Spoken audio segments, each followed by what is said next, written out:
नमस्ते। मेरा नाम संजीता महापात्र है।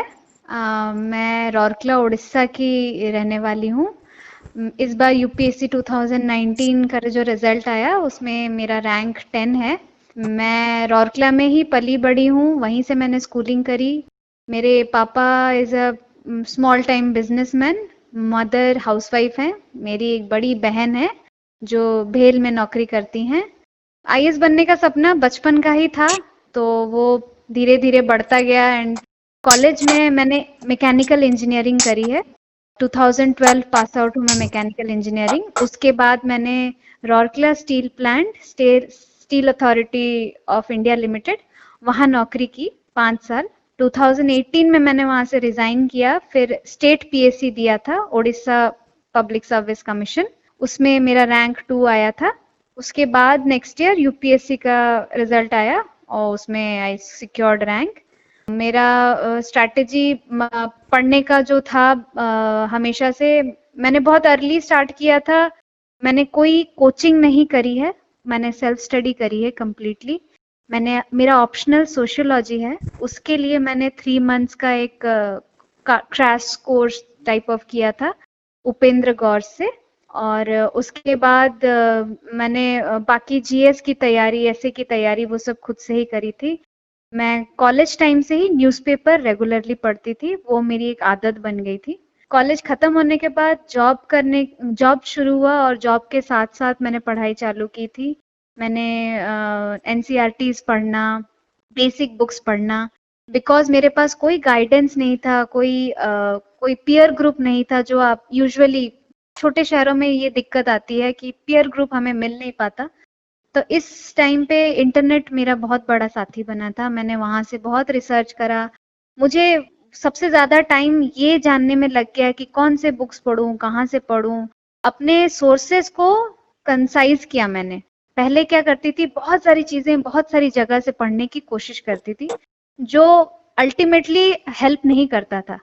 और फिर धीरे धीरे मुझे पता चला कि इस टॉपिक के लिए मैंने ये पढ़ना है और उसके बाद उसे बार बार रिवाइज करना। तो मैंने अपना नैरो डाउन किया पढ़ाई। उसके बाद 2018 में मुझे लगा कि नहीं, मुझे अभी काम का प्रेशर, आप जैसे ही बढ़ते जाते हो काम में बढ़ता ही जाता है। तो मुझसे लगा कि अब जब मेरा सपना है ही कि मुझे यूपीएससी की तैयारी करनी है, तो बहुत मुश्किल से मैंने ये डिसीजन लिया कि मुझे रिजाइन करना है। और मैंने अपना पूरा टाइम 1 डेढ़ साल का लगाया कंप्लीटली पढ़ाई में। और उसके बाद मैं कभी ये नहीं देखती थी कि कितने घंटे मुझे पढ़ाई करनी है।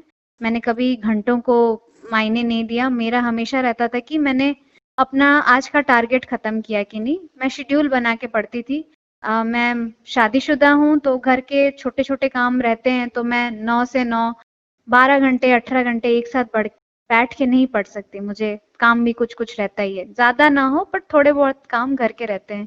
तो उसके लिए मैं हमेशा ये करती थी कि आज मैंने ये सब्जेक्ट कंप्लीट करना है, आज मैंने इतने आंसर्स लिखने हैं, आज मैंने इतने टेस्ट सीरीज सॉल्व करने हैं। तो वो एक छोटा छोटा टारगेट लेके, ताकि एक हफ्ते में एक बड़ा सा टारगेट कंप्लीट हो जाए, एक महीने में मेरा और एक बड़ा टारगेट कंप्लीट हो जाए, वो हमेशा मेरा रहता था दिमाग में।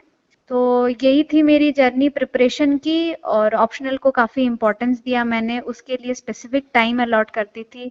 मुझे मेरा ऑप्शनल बहुत पसंद था।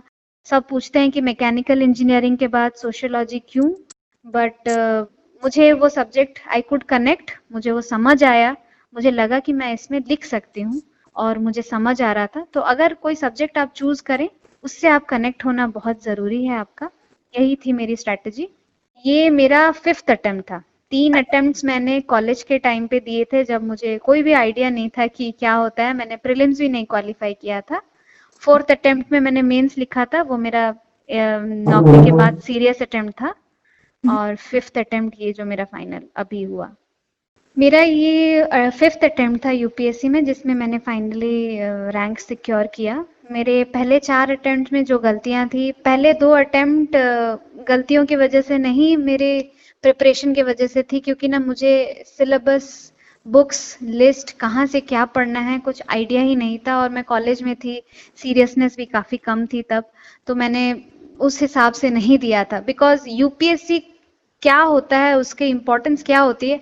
आप जब दिल्ली पहुंचते हो तो आपको वो माहौल ही ऐसा मिल जाता है कि आपको समझ आ जाता है कि कहाँ से क्या करना है।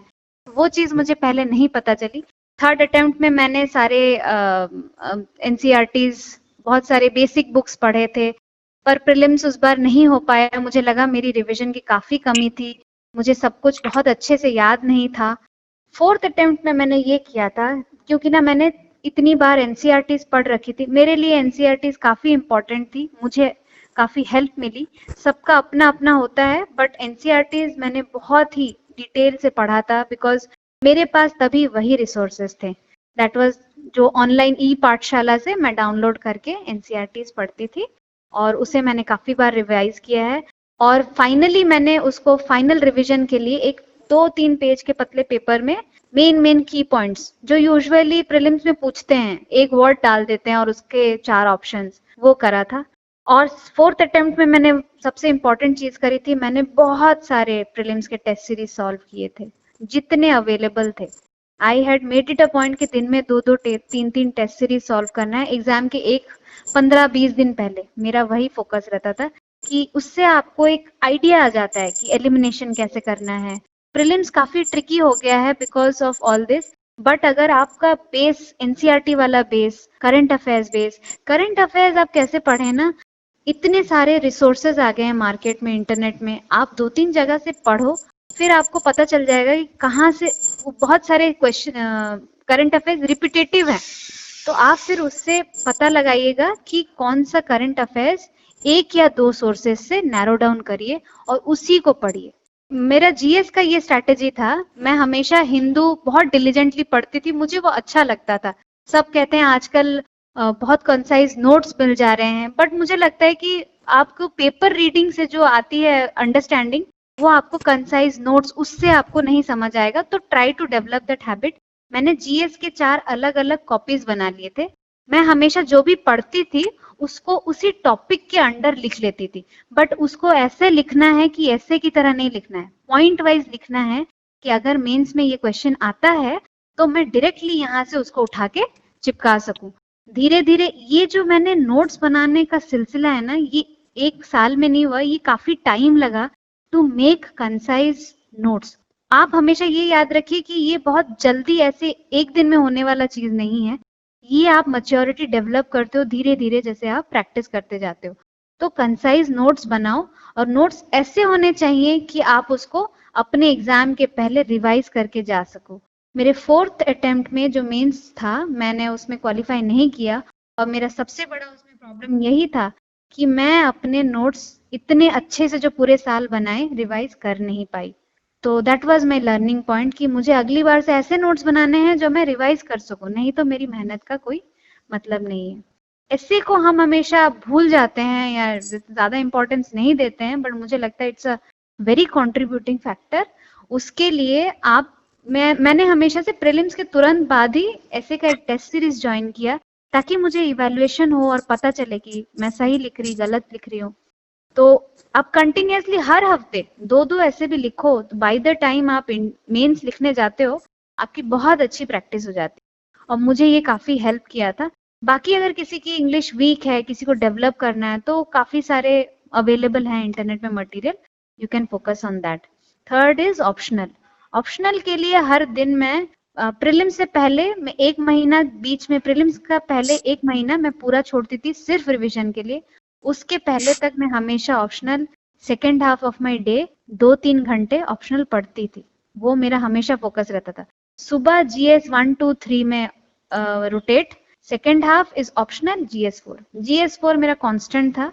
मैं वक्त निकालती थी कि लेक्सिकॉन हो, कोई भी नॉर्मल स्टैंडर्ड बुक हो, उसके 10 पेज ही पढ़ लूं। हमेशा हर दिन एथिक्स का टच रहना चाहिए, क्योंकि ना एथिक्स पेपर बहुत अच्छा पेपर होता है अगर आप अच्छे से स्कोर कर सको तो। मेरा इंटरव्यू अप्रैल 3 को था, but because of the pandemic shift हो गया था। It was held on July 23 को मेरा आफ्टरनून सेशन में था। मेरा board Sujata Mehta ma'am board था। मैंने इतने सालों तक, जो भी यूपीएस एस्पिरेंट होता है उसके लिए इंटरव्यू एक बहुत बड़ी चीज होती है, तो मैंने भी बहुत सालों से बहुत सपने बना रखे थे कि इंटरव्यू में ये बोलूंगी, वो बोलूंगी, ऐसे बोलूंगी। बट बहुत ही अलग और यूनिक सा इंटरव्यू था बिकॉज ऑफ हमने फेस मास्क पहन रखा था, शील्ड पहन रखा था, ग्लव्स पहन रखे थे, तो दिक्कत हो रही थी काफी बात करने में, फॉग हो जा रहा था। बट स्टिल फाइनली मैं वहां थी। और पूरा जो बोर्ड होता है बहुत प्रोफेशनल बोर्ड होता है। दे आस्क यू क्वेश्चन जिसके आंसर आपको आते हैं।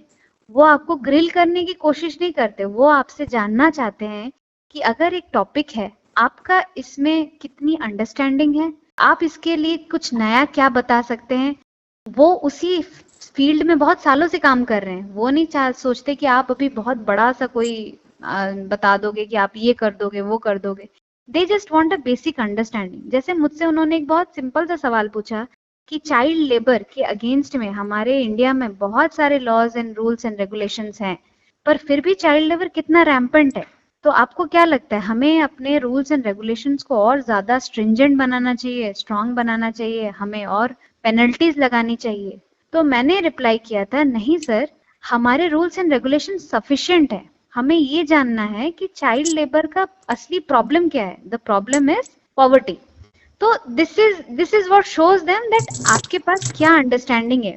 तो मेरे कहने का मतलब है कि इंटरव्यू जो होता है, आपकी इतने साल की जो पढ़ाई है ना, उसकी अंडरस्टैंडिंग की टेस्टिंग है। तो आप ये मत सोचिए कि मैं इंटरव्यू के 1 महीने पहले करंट अफेयर्स रट के चली जाऊंगी और वहां जाके बोल दूंगी it will happen. It does not happen. So it actually reflects your personality. To the aspirants I would like to advise that UPSC का जो जर्नी होता है, ये बहुत ही पेशेंस वाला जर्नी होता है, बिकॉज हमें हर स्टेज के बाद इंतजार करना पड़ता है विद बैटेड ब्रेथ की कब आएगा रिजल्ट। तो आप इस टाइम में अपने पेरेंट्स, फ्रेंड्स, जो भी सपोर्ट सिस्टम है उनके साथ बात करिए, डिप्रेशन में मत जाइए। सेकेंड इस पूरे जर्नी में अगर कोई आपका हमेशा साथ देगा तो वो आप खुद हैं। तो हमेशा सेल्फ मोटिवेटेड रहिए, अपने विल पावर को बहुत स्ट्रांग रखिए। हार्ड वर्क का कोई सब्स्टिट्यूट नहीं है। मैं अपने इस सक्सेस में लक को कोई कोई श्रेय नहीं देना चाहूंगी। ये सिंपली मेरा हार्ड वर्क था for many years of struggle. ऐसा नहीं कि 1 साल पढ़ के मैंने निकाल लिया। और थर्ड चीज है कि आप इसमें जब भी आपको लगे मुझसे नहीं हो पाएगा, खत्म कर देता हूँ, अब नहीं होगा, तब हमेशा खुद से ये पूछना कि इतने आसान करियर चॉइसेस मेरे सामने थे, मैंने इतना मुश्किल करियर ऑप्शन चूज क्यों किया, मेरा मोटिवेशन क्या था। अगर आपका मोटिवेशन बहुत स्ट्रांग है तो आप अपने आप इसे कर सकती हैं। आप अपने आप you will be motivated to do this. जब आप एक आईएएस ऑफिसर बनते हैं, आपको बहुत सारी कठिनाइयों का सामना करना पड़ेगा इन फ्यूचर। अगर आप घर के प्रॉब्लम्स या बाकी जितनी सारी प्रॉब्लम्स हैं, मैं ये नहीं कह रही कि वो छोटे हैं बड़े हैं, मैं ये कहना चाह रही हूँ कि एक आईएएस ऑफिसर बनना ही बहुत दृढ़ता का काम है। आपको काफी स्ट्रेंथ दिखानी होगी अपने पूरे काम में। तो अपना जो मनोबल है उसे उसे बहुत स्ट्रांग करना होगा। एंड ऑब्वियसली घर का सपोर्ट सिस्टम बहुत इंपॉर्टेंट होता है एक मैरिड वुमेन के लिए। इन लॉज हो, हस्बैंड हो, ये अगर सपोर्ट नहीं करते हैं तो और ज्यादा दिक्कतें बढ़ जाती है। बट वो सपने क्या ही जो पूरा करने के लिए जी जान ना लगाया जाए। तो अगर आपके सपने ही इतने बड़े हैं तो उसके लिए मेहनत भी उतनी ही ज्यादा लगेगी।